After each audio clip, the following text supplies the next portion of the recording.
Ladies and gentlemen, good evening. The Deputy President, Dr. William Samoei Ruto, is currently in the coastal region. Actually, from yesterday. Today, the Deputy President held a mega rally in Mombasa. But I noted the absence of Amason Kingi. Where was Amason Kingi? And for those who've been following William Ruto, even yesterday, Amason Kingi was nowhere to be seen. And because in politics nothing happens out of mere coincidence, I want us to look at the reasons, the main reasons why Amason Kingi decided to boycott William Ruto's rallies in the coastal region. Amason Kingi is one of the key allies of the deputy president. Actually, is one of the co-principals in Kenya Kwanza. And we all know that William Ruto is a gentleman who is so keen on perceptional politics. There is no way William Ruto would have allowed Amason Kingi to miss this critical event. The event in Mombasa today, if you ask me, was well mobilized. It was well attended. In fact, I think the deputy president can now rest assured that he's going to perform better than Uhuru Kenyatta did in 2013 and 2017. The branding was top-notch.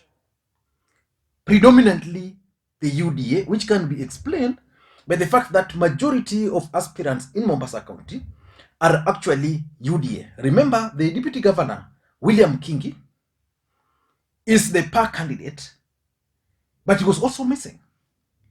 And coastal region has been the bedrock of Raila Odinga. And because of that, it's important that Amason Kingi would have attended this particular event. So I want us to look at why Amason Kingi was missing in this event. Before we do that, in case you're watching this channel for the first time, please take a second or two, click that subscribe button so that next time we produce a video like this, YouTube will automatically notify you. And to the subscribers, I want to continue thanking you guys for your continued support, because without that support, this channel cannot be where it is. Now, let us just begin. The Deputy President, William Ruto, today led the entire Kenya Kwanza brigades to Mombasa. Some of the notable people who attended today's event was Musalia Mudavadi. Moses Wetangula was present. I saw the governor for Kwale, Salim Vuria, was present. I saw the Justin Muturi and several other leaders. But Amason Kingi was missing. Why was Amason Kingi missing in action? That's what I want us to look at. Or do you think, personally, let me just put this disclaimer. I don't know whether he's in the country, whether he's unwell or not. But even in his absence, the presence of his party would have been felt in Mombasa, because they have a candidate there. Amason Kingi is trying to be the kingpin of the coastal region. There is no way he would have just missed out of this particular event. Maybe there's something. I think he was missing because of the following reasons. Number one, fallout in Kenya Kwanza. The truth of the matter is that when William Ruto was still running as a UDA candidate in Mombasa, he had his points persons. There was Hassan Omar, who is the gubernatorial candidate for Mombasa. There was Aisha Jumwa, who was the gubernatorial candidate for Kilifi. Of course, there's people like Owen Baya, who had declared their intention and moved to UDA. And of course, there were people like Jicho Pevu. When Amason Kingi came on board, Amason Kingi wanted to be the guy in charge. Of course, I was forgetting that there is also the Mvuria guy, who was nominated as the leader of this group. Remember when there was that by-election in Makwiny? During that by-election, when they went to celebrate, Salim Vuria was actually appointed as the leader of the coastal region. When Amason Kingi joined, he became a co-principal.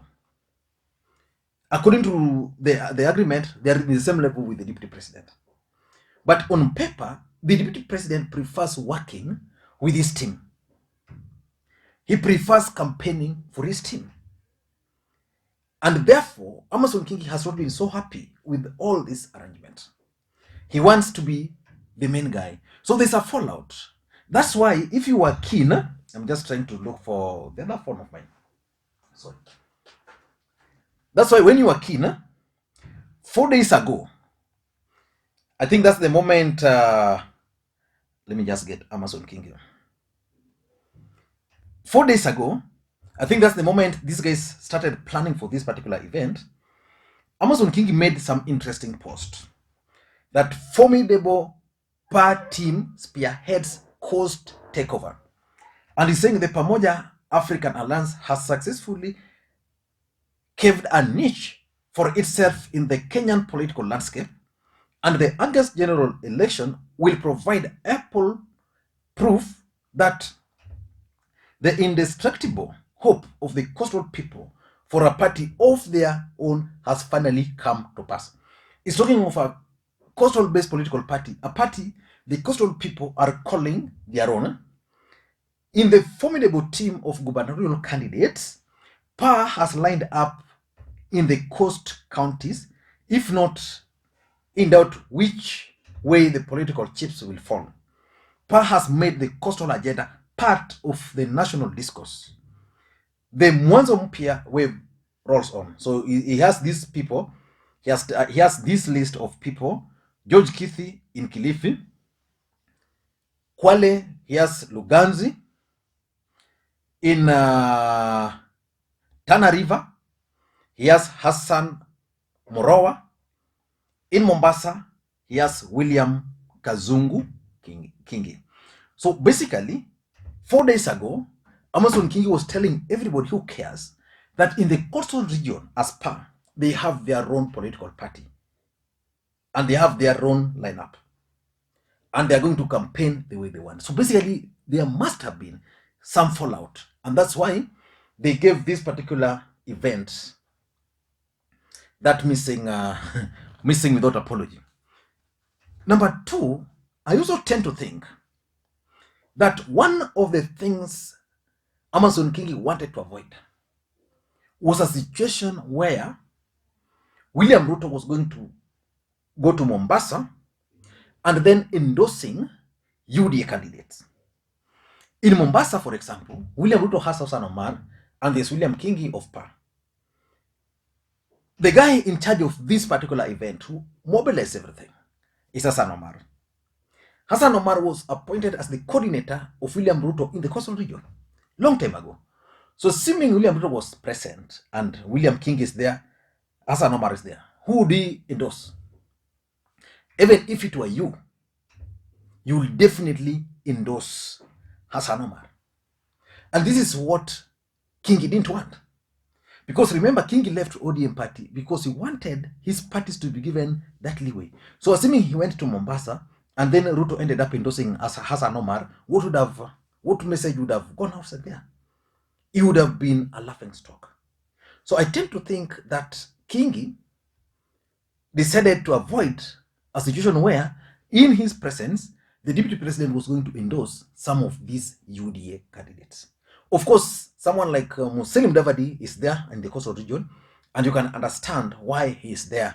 For those who don't understand politics, you need to understand that Musalia Mudavadi has actually been turned into a tribal leader by the deputy president. The DP wants him to appear as the loyal leader, so that whenever he goes to a place, then Mudavadi's role is to meet with the loyal leaders and ask them to support either the UDA or Kwanza candidates. So I think it's about endorsements of UDA candidates. Number three is the small matter, or is it the big matter of coastal kingpin? Who is supposed to be the next kingpin of the coastal region? Kingi left ODM because Raila Odinga preferred Hassan Joho. He went to Kenya Kwanza. Of course, he formed his own party. Then he went to Kenya Kwanza in the hope that William Ruto will automatically making the coast kingpin. But William Ruto has a different idea. William Ruto has endorsed Salim Vuria as the leader of the coastal region. That's the person he recognizes. So, which leaves Kingi in a very awkward situation. You know, you leave ODM because ODM has already nominated Joho as the kingpin. You go to Kenya Kwanza in the hope that you will automatically take over. Then the moment you arrive there, you are told, Hapa, it's this guy, Salim Vuria. And of course, even age-wise, if Ruto, Vuria were there, I don't think, in my view, I could be wrong, but I don't think Ruto would allow Amason Kingi to speak after Mvuria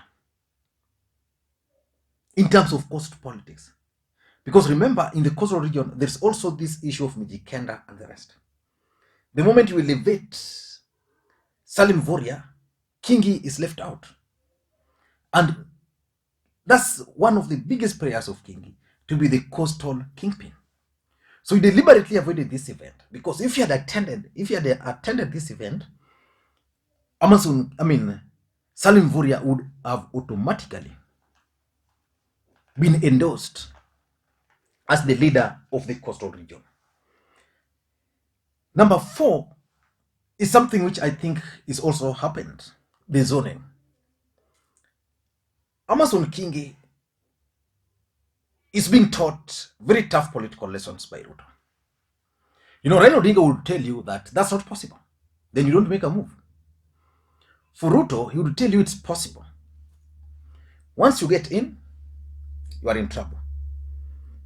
One of the reasons why Amason Kingi left ODM was the issue of zoning. He told ODM and Raila that, okay, we are going to Kenya Kwanza, but Kilifi, you're not going to sponsor a candidate from MP to MCA. Raila Odinga told him it's not possible.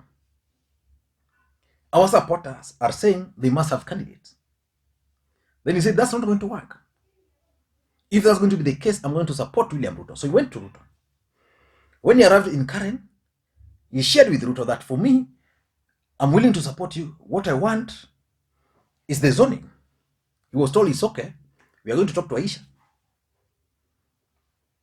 Today, William Ruto has candidates from MCS to governor in Kilifi.